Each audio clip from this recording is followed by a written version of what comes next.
আসসালামু আলাইকুম প্রিয় দর্শক, অন্য মঞ্চের আলোচনায় আপনাদের সকলকে আমন্ত্রণ জানাচ্ছি।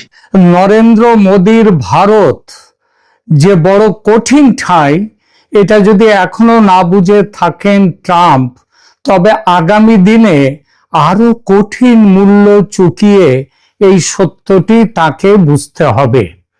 বাণিজ্য শুল্ক বা ট্যারিফ নিয়ে গত কয়েক মাস ট্রাম্প লেজে খেলাবার চেষ্টা করছেন ভারতকে, ঝুলিয়ে রেখেছেন দ্বিপাক্ষিক বাণিজ্য চুক্তি স্বাক্ষরের বিষয়টি এবং ঝুলিয়ে রেখে বুলিং চালিয়ে যাচ্ছেন, ভারতের ওপর প্রেসার ক্রিয়েট করছেন। বিশ্বের বেশিরভাগ দেশ তারা ট্রাম্পের এই চাপের কাছে নতি স্বীকার করেছে, ফলে ট্রাম্পের এই বুলিং পলিটিক্স সেটা ফল দিয়েছে। যাকে বলে সারেন্ডার করা, তাই করেছে অন্য দেশগুলো, বেশিরভাগ দেশই। কিন্তু ভারত বুঝিয়ে দিল যে ভারত কারো কেনা গোলাম নয়। সে যেমন আমেরিকার সঙ্গে আছে তেমনই আছে রাশিয়ার সঙ্গে। আর এক্ষেত্রে যেটা নিজের দেশের স্বার্থে বেশি কাজ দেবে সেটাই করবে ভারত। আর এই সমদূরত্ব রাখার রাজনীতি এতটাই কার্যকর যে 140 কোটি মানুষের এই বিশাল বাজারকে উপেক্ষা করার সাহস ও ক্ষমতা কারো নেই। এই দেখুন না, কয়েকদিন আগে আমেরিকা ভারত প্রতিরক্ষা চুক্তি হলো, আর সেটা দেখে ভ্লাদিমির পুতিন ভারতে ছুটে এলেন রুশ ভারত প্রতিরক্ষা ও বাণিজ্য সমেত এক গাদা চুক্তি করতে। আর এটা দেখে ট্রাম্প সাহেবের রক্তচাপ বেড়ে গেছে। এখনকার আলোচনা আমেরিকার এই রক্তচাপ বেড়ে যাওয়ার কারণ ও রুশ ভারত সম্পর্ক আরো ঘনিষ্ঠ হওয়াটা বিশ্বের ভূ রাজনীতি, বিশেষ করে এই উপমহাদেশের ভূ রাজনীতিতে কি প্রভাব ফেলতে চলেছে সেই বিষয়টি নিয়ে। রুশ প্রেসিডেন্ট ভ্লাদিমির পুতিনের ভারত সফরে তিনি ডিসেম্বর 4 এবং 5 তিনি ভারত সফরে এসছেন। এমন কয়েকটি বিষয় রয়েছে যা আমেরিকার জন্য গুরুত্বপূর্ণ উদ্বেগের কারণ হয়েছে। এদের মধ্যে সবচেয়ে উল্লেখযোগ্য প্রতিরক্ষা ও প্রযুক্তি বিষয়ক সহযোগিতা। মনে রাখতে হবে, পুতিনকে অভ্যর্থনা জানাবার জন্য গতকাল নয়াদিল্লির বিমানবন্দরে হাজির হয়েছিলেন স্বয়ং নরেন্দ্র মোদী। এটা একটা বড় বার্তা দেয়। তো রুশ ভারত সম্পর্কের সবচেয়ে যে বড় উদ্বেগ হলো আমেরিকার কাছে, সেটা হলো এই প্রতিরক্ষা প্রযুক্তি বিষয়ক সহযোগিতা।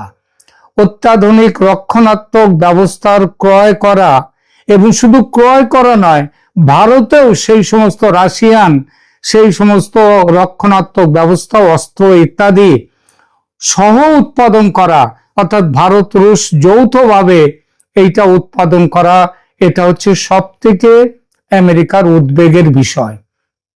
রিপোর্ট অনুসারে মস্কো ভারতকে 5টি অতিরিক্ত S-400 ট্রায়াম্ফ বায়ু প্রতিরক্ষা ব্যবস্থা সরবরাহের প্রস্তাব দিচ্ছে। আরো গুরুত্বপূর্ণভাবে সুখোই 57E পঞ্চম প্রজন্মের যুদ্ধ বিমানের বিষয়টি। এই যুদ্ধ বিমানের সম্পূর্ণ প্রযুক্তি ভারতকে স্থানান্তর করছে, ভারতকে প্রযুক্তি দিচ্ছে রাশিয়া। আর এর মধ্যে আছে অ্যাভিওনিক্স, ইঞ্জিন, সেন্সর এবং গোপনীয় স্টেলথ উপকরণ, মানে যেটা দিয়ে বোঝা যায় এই বিমান চলাচলের ব্যাপারটা, যেটা রাডারে ধরা পড়ে না, সেই সব ব্যাপারও এর মধ্যে থাকছে। এই ধরনের চুক্তি ভারতকে উন্নত সামরিক সক্ষমতা প্রদান করবে এবং একই সাথে রাশিয়ার যুদ্ধ সংক্রান্ত যে রাজস্ব আয়, সেই আয় বিপুলভাবে বাড়িয়ে দেবে। S-500 এয়ার ডিফেন্স সিস্টেম, যেটা S-400 এর থেকে আরো ওপরের, সেই ডিফেন্স সিস্টেমও আলোচনায় আছে ভারতকে দেয়ার। এই S-500 600 কিলোমিটার পর্যন্ত ব্যালিস্টিক লক্ষ্য এবং 400 কিলোমিটার পর্যন্ত বিমান মানে ব্যালিস্টিক মিসাইলকে আটকাবে এবং 400 কিলোমিটার পর্যন্ত বিমানকে আটকে দেবে, এই ক্ষমতা আছে। দ্বিতীয় বড় উদ্বেগ যেটা আমেরিকার, সেটা হলো ভারতের রাশিয়ান তেল আমদানি বজায় রাখা। ভারত বর্তমানে রাশিয়ার তেল আমদানিতে শীর্ষস্থানে। ট্রাম্প প্রশাসন ভারতকে এই তেল কেনাটা বন্ধ করার চাপ দিচ্ছে, এই যুক্তি দিয়ে যে এভাবে টাকা পেলে রাশিয়া ইউক্রেনের যে যুদ্ধ, সেই যুদ্ধ চালিয়ে যেতে এটা সহায়তা করছে। কিন্তু ভারত থোড়াই কেয়ার করছে এসব কথা। প্রেসিডেন্ট পুতিন যেমন স্পষ্টভাবে বলেছেন যে তিনি চান ভারত তার তেল কেনাটা অব্যাহত রাখুক রাশিয়ার কাছ থেকে, তেমনি ভারতও বলেছে আমার যেখানে সুবিধা হবে সেখানে আমি তেল কিনবো। তৃতীয়ত, রুশ ভারত বাণিজ্যে একটা বড় ভারসাম্যহীনতা রয়েছে, অর্থাৎ ভারত রাশিয়া থেকে আমদানি করে বেশি, যার বেশিটাই অস্ত্রশস্ত্রের ব্যাপার আছে, তার পরিমাণ 63.8 বিলিয়ন ডলার। আর রাশিয়াতে ভারত পণ্য রপ্তানি করে মাত্র 4.88 বিলিয়ন ডলার। তার মানে প্রায় 59 বিলিয়ন ডলারের ঘাটতি বাণিজ্য ভারতের। রাশিয়া এই ভারসাম্যহীনতা নিয়ে খুব চিন্তিত এবং ভারতীয় পণ্য, বিশেষ করে ফার্মাসিউটিক্যাল, ওষুধপত্র, অটোমেটিভ, গাড়ির যন্ত্রপাতি এবং কৃষি পণ্য, সেটা ক্রয় বেশ বড় সড় রকম বাড়িয়ে দেবে বলে কথা দিয়েছে, যাতে ভারতের বাণিজ্য ঘাটতি কমে যায়। এর ফলে বাণিজ্য শুল্ক নিয়ে আমেরিকা যে বুলিগিরি চালিয়ে যাচ্ছে ভারতের সঙ্গে, সেই বুলিগিরির ক্ষমতা ভারতের আর আমেরিকার আর থাকছে না। এটা বুঝতে পেরেছে আমেরিকা, এবং যার জন্যে পুতিন চলে যাওয়ার পর দিন, ডিসেম্বরের প্রথম সপ্তাহে 5 তারিখে পুতিন চলে যাবেন, 5 তারিখ রাত্রে, এবং তারপরে এই 7 তারিখ নাগাদই চলে আসছেন আমেরিকা থেকে নতুন এক প্রতিনিধি দল, বাণিজ্য চুক্তি, শুল্ক চুক্তি, সেটাকে ফাইনালাইজ করতে। তার মানে কি বোঝা গেল? বোঝা গেল এইটাই যে চাপে না পড়লে বিড়াল গাছে ওঠে না, চাপ পেলে মানে ভয় পেলে বিড়াল গাছে উঠবে। কিন্তু এহ বাহ্য, আগে কহ আর। রুশ ভারত এই যে নৈকট্য, এই নৈকট্য বিশ্ব ভূরাজনীতিতে কি প্রভাব ফেলবে? রাশিয়ার সবচেয়ে বড় বন্ধু হয়ে গেল ভারত, চীন অনেক দূরে চলে গেল রাশিয়া থেকে। আর আমেরিকার অবস্থা এমনই যে এই সুযোগে চীনকে যে কাছে টেনে নেবে তারও উপায় নেই। তাহলে আরো অতলে তলিয়ে যাবে আমেরিকার অর্থনৈতিক পরিস্থিতি।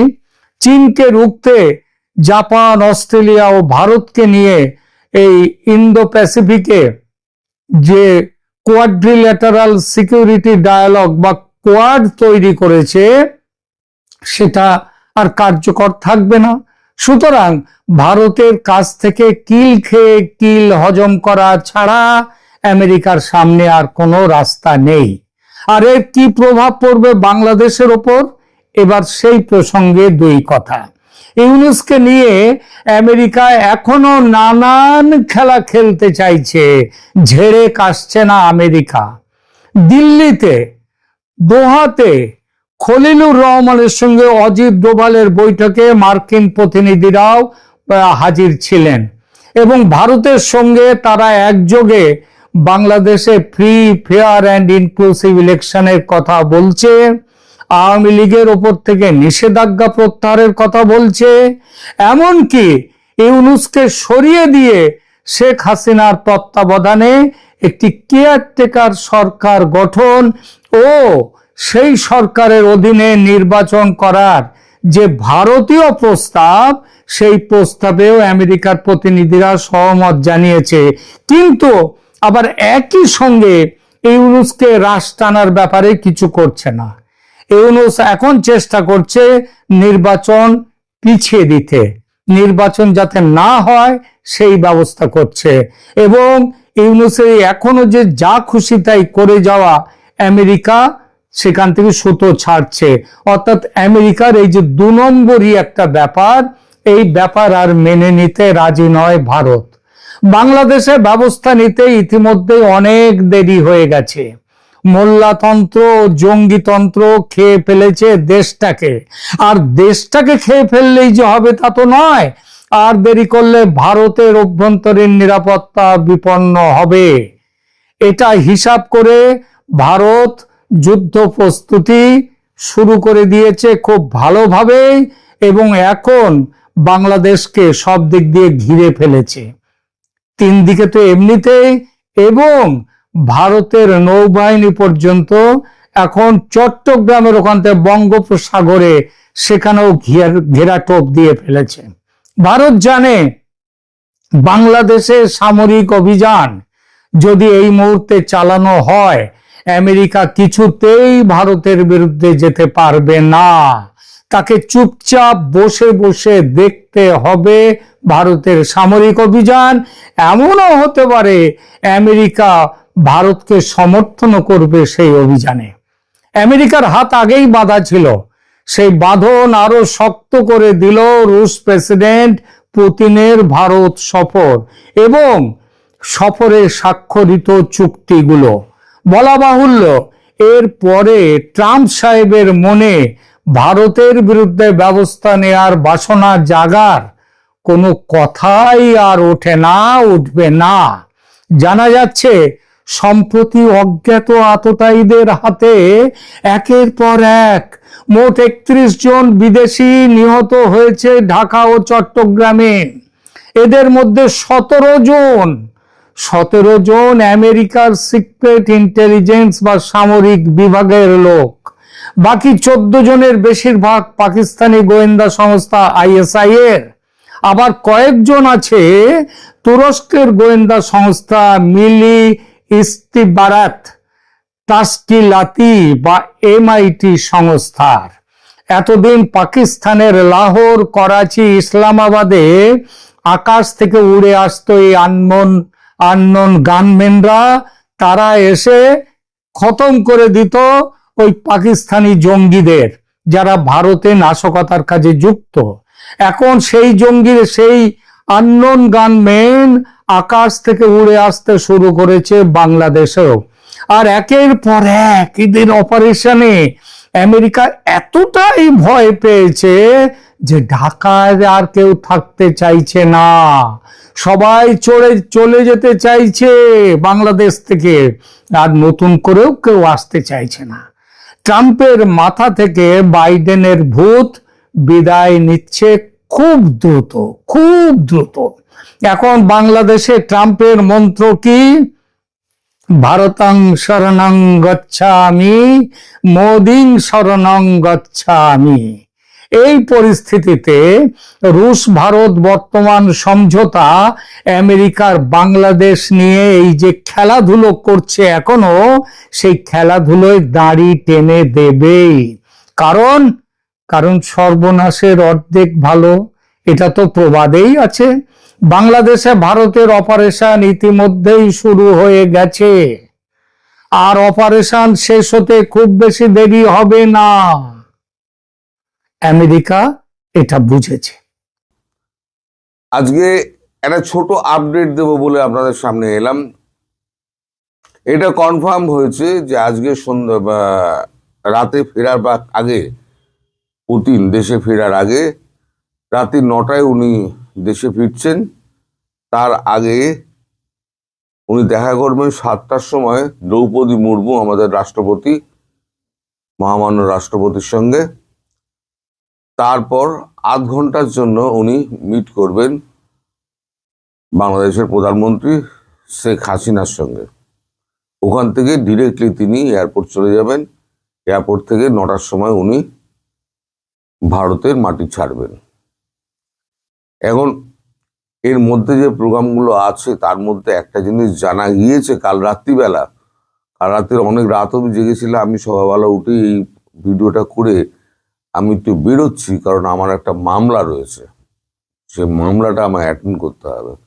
মামলাটা করে ফিরে আসার পর আমি দ্বিতীয় ভিডিওটা করব যেখানে বাংলাদেশের সম্পর্কটা রয়েছে। আমি যেটা বলছিলাম না, এখানে বাংলাদেশের সম্পর্ক রয়েছেই রয়েছে, বাংলাদেশের সম্পর্ক রয়েছে, এবং বাংলাদেশ সম্পর্কে যে খবরটা পাওয়া যাচ্ছে সেটা আরেকটু কনফার্ম করতে হবে যে চীনের এখানে একটা ইনভলভমেন্ট আছে। মানে চীন পাকিস্তানকে দিয়ে, টার্কিকে দিয়ে কিছু অস্ত্র, অর্থ পেছন দিক দিয়ে সাহায্য করার জন্য বাংলাদেশে পাঠানোর কথা চিন্তা করেছিল। যুদ্ধটা একবার শুরু হয়ে গেলে এই অস্ত্র আর এগুলো যেগুলো পাঠানো হয়েছে সেগুলো সমস্ত যে জায়গায় মজুত করা আছে সেই জায়গাগুলো সমস্ত পিন পয়েন্ট করে কেজিবি একদম দিয়ে গেছে, যেগুলো মোসাদ আমাদের রয়ের সঙ্গে পুরোপুরি মিলে গেছে 100%। মানে ওইখানকার তথ্য, ওদের গোয়েন্দা তথ্য এবং আমাদের গোয়েন্দা তথ্য 100% মিলে গেছে, যেখানে দেখা যাচ্ছে যে এই জায়গায় সমস্ত অস্ত্রগুলো মজুত করা আছে। সেই অস্ত্রগুলোর বলে কিন্তু এরা এত লাফালাফি করছে। আর এদের মধ্যে কিছু জেহাদি তৈরি হয়েছে যারা জেহাদ করার জন্য বিভিন্ন পথ দিয়ে ভারতবর্ষে ঢোকার চেষ্টা করছে। এখন সে বিষয়ে বিস্তারিত কথাবার্তা কি হয়েছে আমার জানতে একটু সময় লাগবে। তো যেহেতু আমি বেরোচ্ছি এবং শেখ হাসিনার কথাবার্তা কি হবে, কারণ 7টা থেকে দ্রৌপদী মুর্মুর সঙ্গে, আমাদের রাষ্ট্রপতি মহামান্য দ্রৌপদী মুর্মুর সঙ্গে দেখা করার কথা তার 7টার থেকে 8টা অবধি। তারপর ওনার যেতে যাওয়ার সময় ওই গিয়ে 8 ঘন্টা প্রধানমন্ত্রী শেখ হাসিনার সঙ্গে উনি দেখা করবেন। দেখা করার পর উনি তারপর পালাম এয়ারবেস থেকে উনি যেখানে নেমেছিলেন আবার ওখান থেকেই উনি দেশে ফিরবেন। ফলে এই রাত্রিবেলা যে শেখ হাসিনার সঙ্গে যে কথাবার্তাগুলো হবে সেই কথাবার্তাগুলো আমার জানতে একটু সময় লাগতে পারে, একটু মানে ডিটেলে জানতে গেলে। তবে বাংলাদেশের ব্যাপারটা আমি জেনে যাব। আমি কোর্ট থেকে ফিরে আসি, কোর্টেও আমি সারাক্ষণ তো ব্যস্ত থাকবো না, আমার তো হাজিরা দেওয়ার ব্যাপার। তো কোর্ট থেকে ফিরে এসে আমি সমস্ত কিছু আর কি টেলিফোনে আমি জোগাড় টোগাড় করে নেবো। আমি সন্ধ্যাবেলার ভিডিওতে আমি ওইগুলো আপনাদের দিয়ে দেবো।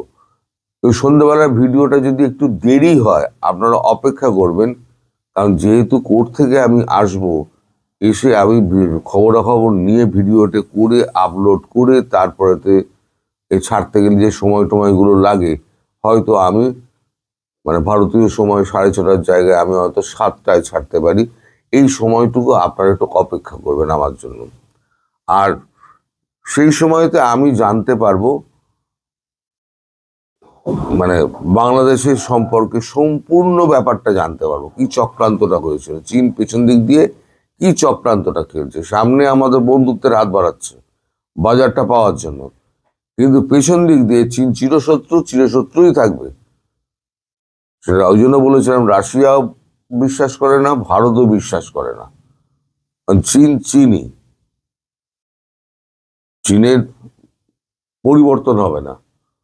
তো সেক্ষেত্রে চীন কি কি করেছে এবং কি কি করতে চাইছিল, যেখানে সমস্ত লাইনগুলোকে কেটে দেওয়া হয়েছে, চীনের সমস্ত প্রচেষ্টাকে নষ্ট করে দেওয়া হয়েছে, এবং যেখানে যেখানে ওরা অস্ত্র মজুত করেছিল কেজিবির এজেন্ট এবং আমাদের এজেন্সি দুজনেই কিন্তু মিলিয়ে দেখেছে যে এখানে দুজনেই এটাই ইনফরমেশনটা মিলে যাচ্ছে। ফলে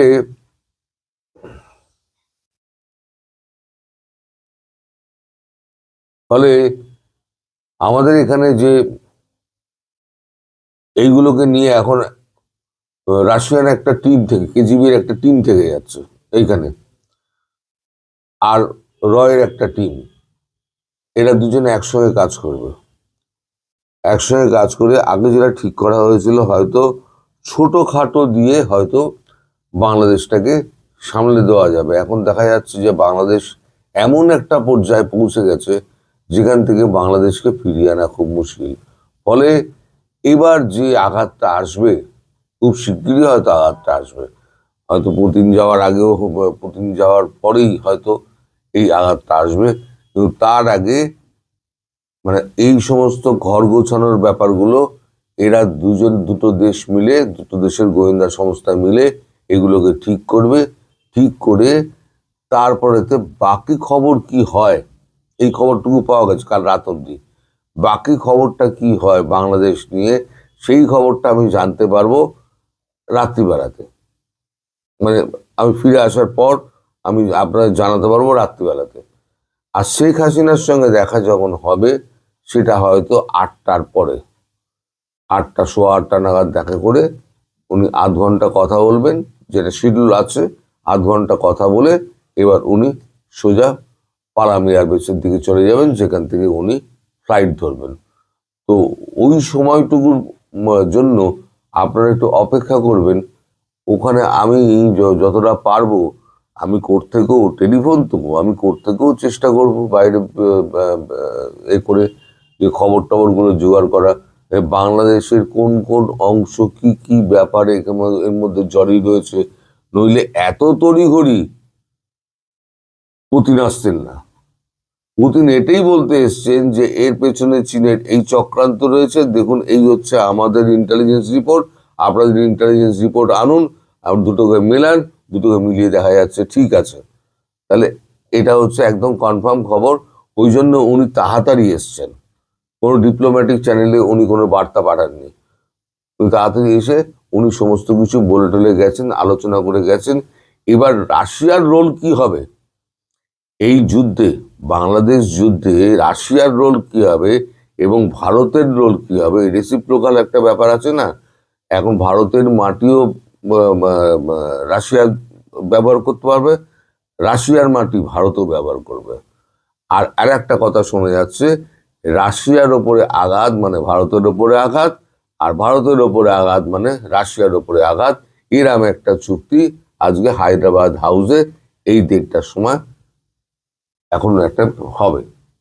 যে চুক্তিগুলো হবে তার মধ্যে একটা, যেটা আগেই বলে দিয়েছে আমরা বাইরে প্রকাশ করব না এই চুক্তি।